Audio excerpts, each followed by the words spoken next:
What are we even making here today? English toffee. Now, I certainly love some toffee. I do love a Heath bar or a Score bar. I mean, they're nearly the same thing, but I do like those. And I was going through my community cookbook and I saw an English toffee recipe, so I thought I might as well make it. Now, there's no real history or story behind today's recipe. I just wanted to make something that I would enjoy. English toffee is basically a kind of caramel. It's basically the exact same thing as caramel. You're cooking sugar and a lot of butter as well to the. It's basically you're cooking caramel to its very end stage, also known as the hard crack phase. You have the soft ball, firm ball, hard ball, soft crack, hard crack. Now, the difference between these obviously is the temperature you raise them to, and then obviously, as you can see, what they'll sort of be like between going from just fudge to caramels to divinity candy, which I've made before, to English toffee to brittles. Brittles being something like a peanut brittle. Although in this recipe it does say to go to the actual brittles phase. So I'll be doing that because that's what it calls for. Although I am in Colorado, so I'll be going to a lower temperature than what you would be doing. So let's read the recipe. English toffee, butter, 1 cup sugar, and 1 6-ounce package of chocolate pieces. Butter a 9-inch square pan well.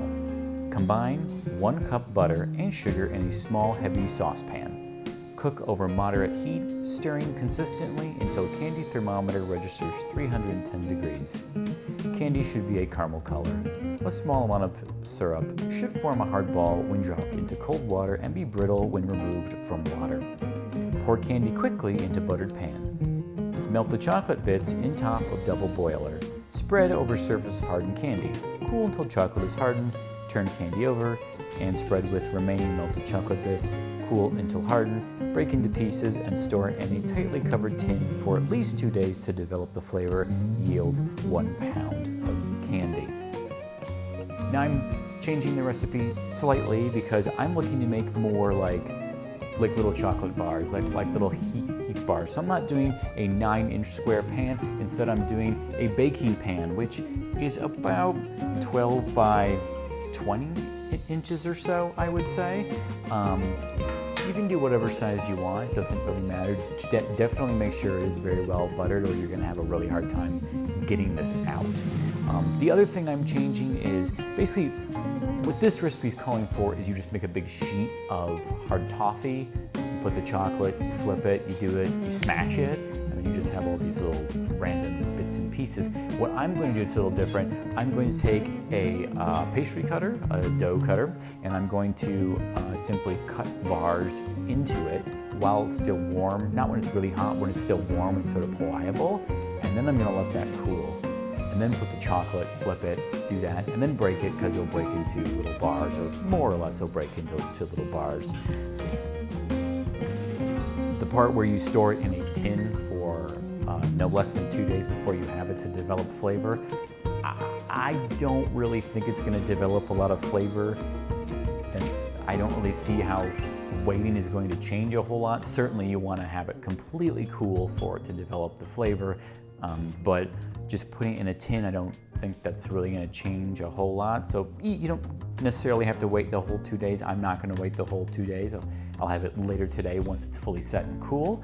But yeah, that's about it for that recipe. So this is the kind of recipe I really like. You're learning not specifically a very specific sort of thing that you have to memorize or look back on a cookbook to understand how to do. You're learning a skill. Basically what you're doing, like I said, you're making caramel. If you stop it at a lower temperature, you're gonna get a soft, pliable caramel. The higher the temperature you bring it to, the more you'll change it, the more you'll deepen its flavor as well. And then eventually you get to sort of the toffee phase, a hard, very brittle sort of caramel. And a lot of people are sort of afraid to make caramels because you think, you know, I'm literally cooking just sugar in a pan and I'm going to just burn it. I'm going to ruin my pan, but that's not so much the case. So why don't we start? A few things to keep in mind before we start. You want to make sure you have a much larger saucepan than you think you will need. It doesn't matter if it's stainless steel or if it's a non-stick. I would go with stainless steel just because you're bringing it up to a really high temperature. So with that non-stick, I don't know how it'll really do. But yeah, make sure you have a much larger saucepan than you think you need, because as we cook it, it's going to sort of bubble and boil a bit, and you don't want it to go over the top. So for me, I'm only going up to about 290. For most other people, it would be about 310.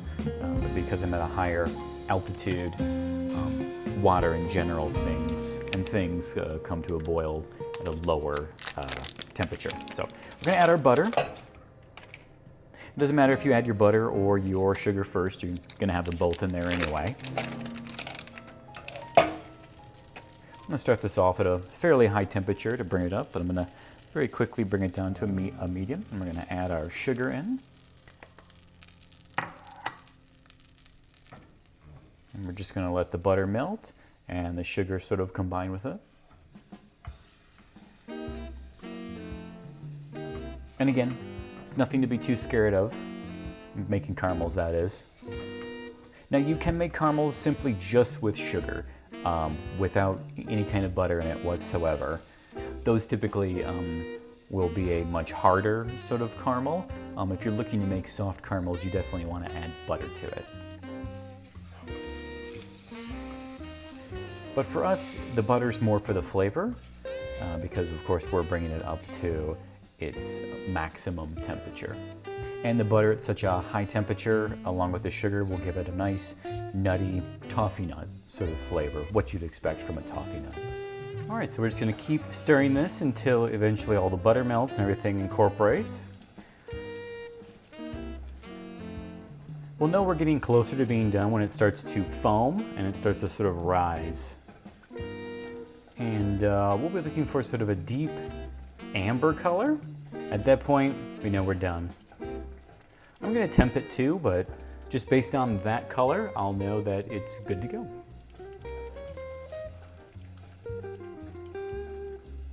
Now, one thing, you wanna make sure you're not scraping down the sides as you go.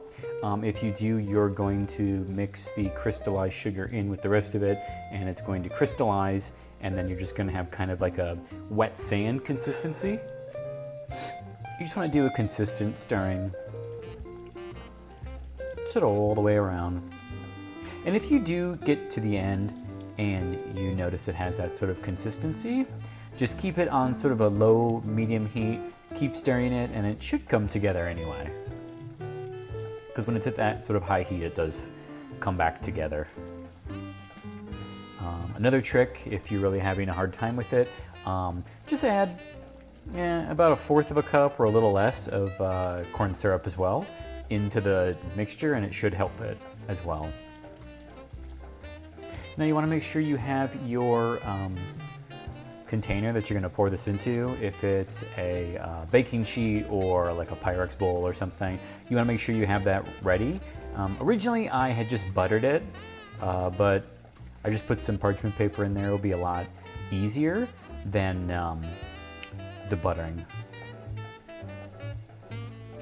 All right, so it's starting to foam up, so we are getting there. And again, like I said, we're looking for that deep amber color, and then we will be all set.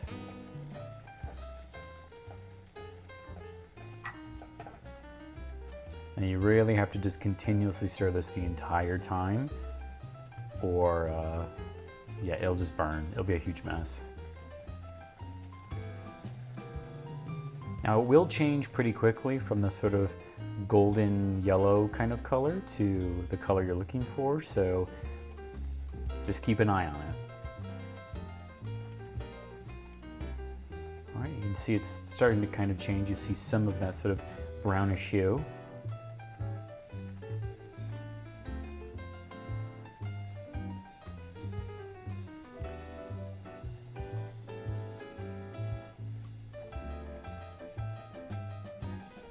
Let's take this off the heat for one moment and just see how it looks once the foam settles.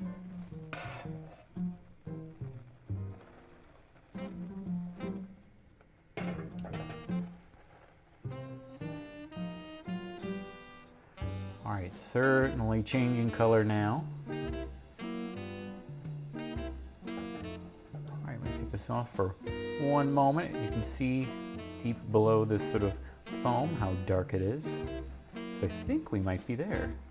I'm gonna turn off the heat for one moment. And I'm gonna try and temp it. All right. Has that great amber color. That's what we're looking for, and we are certainly there. All right, so let's go pour it out. Gonna keep mixing this a little bit. So you can see a lot of the butter is sort of separated on top. So I'm gonna mix this a little bit more. See if we can sort of emulsify all of this.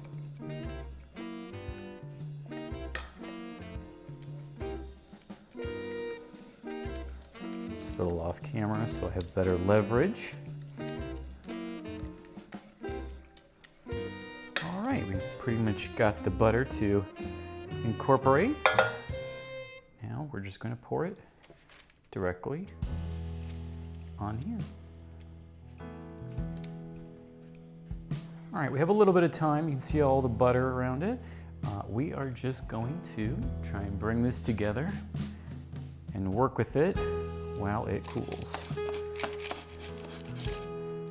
So actually, get that. I want it to be sort of a nice, even consistency.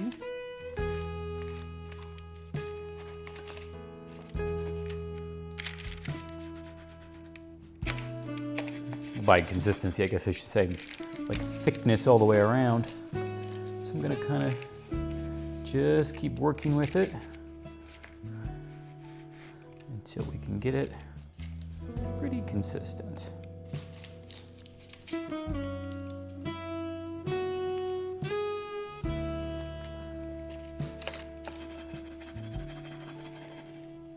It will continue to sort of expand slightly because it's warm, but as it cools, it'll stop moving so much.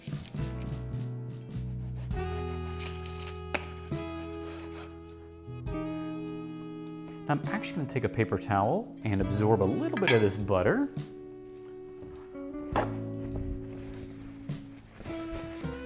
Not too much. You want it to stay on there. It'll help it move around and be somewhat pliable, but I want to get some of it up, just so there's not an excess amount on here.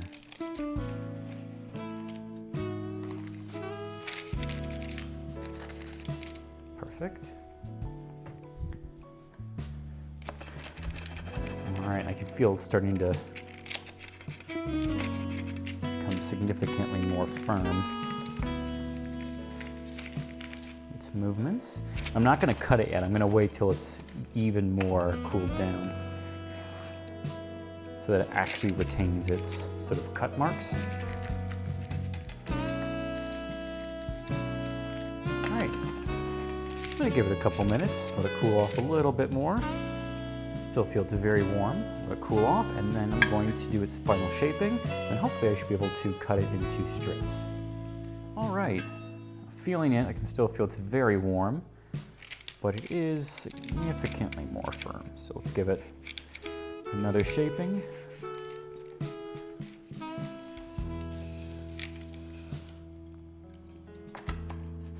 Now you want to make sure you don't have this too thick or you'll break your teeth, obviously, once it hardens. You want it relatively thin so it'll shatter.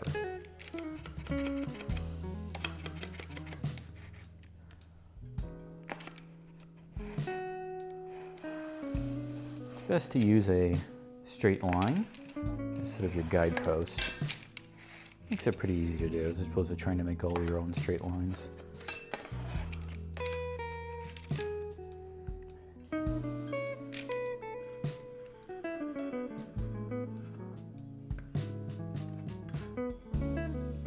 It's very soft in the middle. It's starting to firm up around the sides.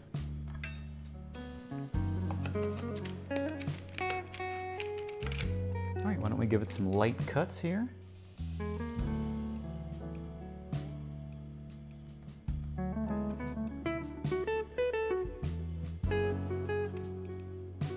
Perfect. You don't necessarily have to go all the way through because kind of messed that one up. That's all right. Once it fully hardens, it'll just snap. Oops. Kind of messed that one up a little too.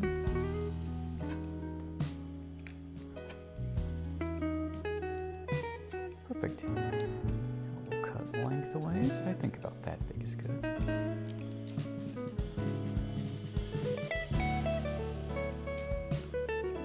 So this will make it a lot easier. I think I'll make those little small ones.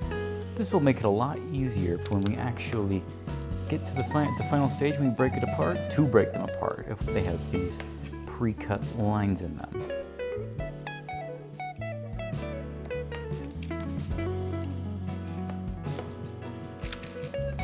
Give them all one more good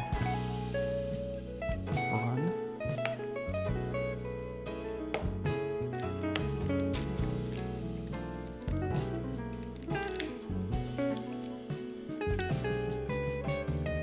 There we have it.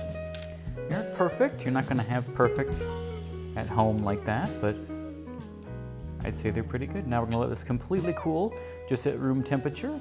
And then we're going to, well, I'm going to, probably about midway through them cooling before the butter solidifies, I'm going to take a paper towel and try and pat off some of the butter. And then, yeah, once it's completely cool, we will cover it in chocolate. We'll flip it.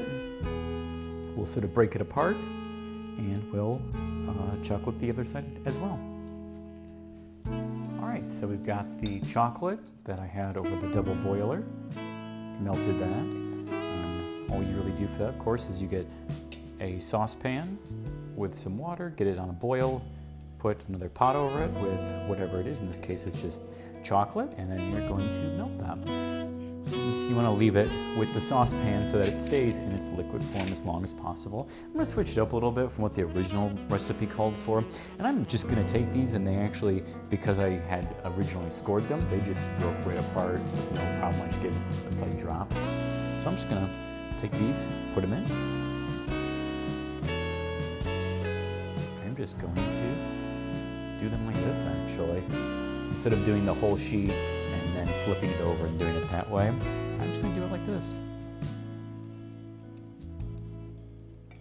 You can actually hear the heat of the chocolate on the now cold toffee nut. It crackles when it goes in. You hear that?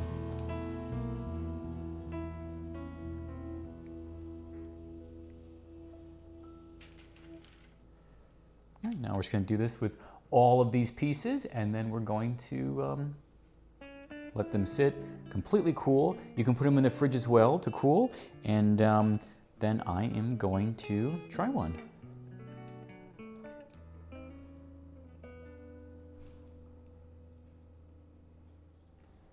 Well, while I'm letting them set and cool, I have one that I chilled a little quicker so I could try it myself, so I'll go ahead and try it.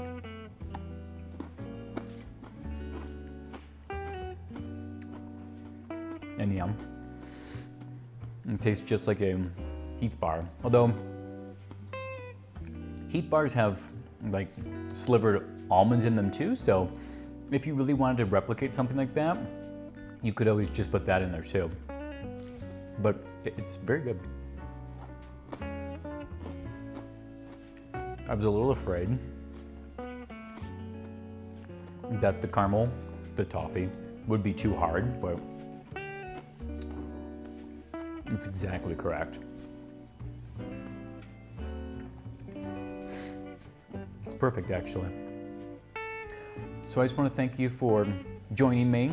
You know, you can see how but it really didn't take a whole lot of time or a lot of ingredients to make something like this. So if you enjoyed the video, I'd really appreciate it if you would subscribe. It helps me and helps me to one day be able to make this a full-time thing. So thank you very much, and I'll see you next time.